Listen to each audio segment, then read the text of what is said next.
4 Cuthbert children. I have 3 brothers, Wes, age 19, Andy, 15, and Sam, 13, leaving me the only girl in the family. Ever since I was little, I always wanted a sister. When my youngest brother Sam was born, I was very disappointed and upset. I suppose this was how Wes felt when I was born, disappointed he didn't have a little brother with whom to play cars or Legos. However, he made sure his displeasure at my birth was known. One morning, Wes, after being taught the story of baby Moses at Sunday school, approached my mother with a laundry basket. He suggested putting me in the basket and sending me down the Nile River, just as Moses had been sent. This way, he explained, we wouldn't have to deal with the crying baby anymore.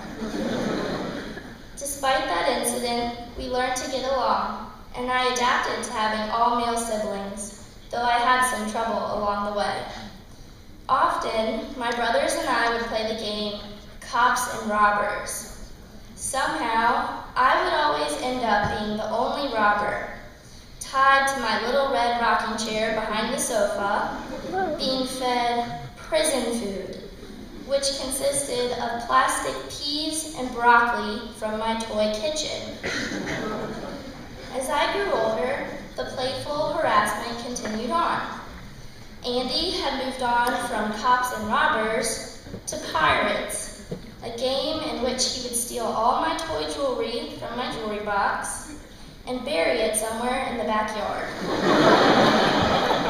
And Sam, still a toddler, was convinced the miniature pink flowers on the toy plants in my dollhouse were candy and would pull the carefully assembled pieces apart to try to eat them.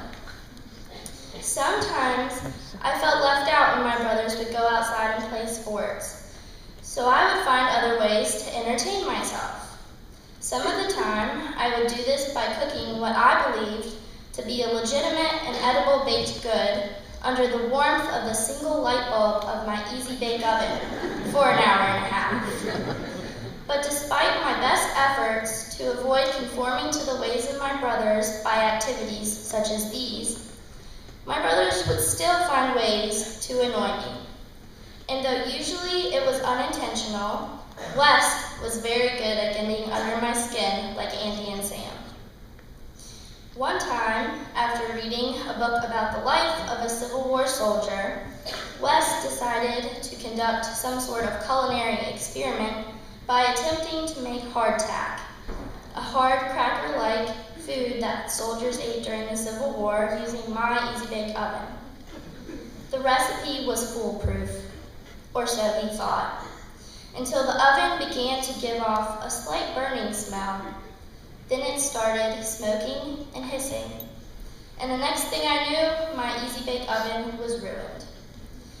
I could go on with stories such as these and talk about how I was always taken, along with my brothers, to car and gun museums, or how family vacations more often than not seem to involve activities appealing to boys, like fishing or camping. Or I could even talk about the time my brothers challenged me to a tree climbing contest, which I won.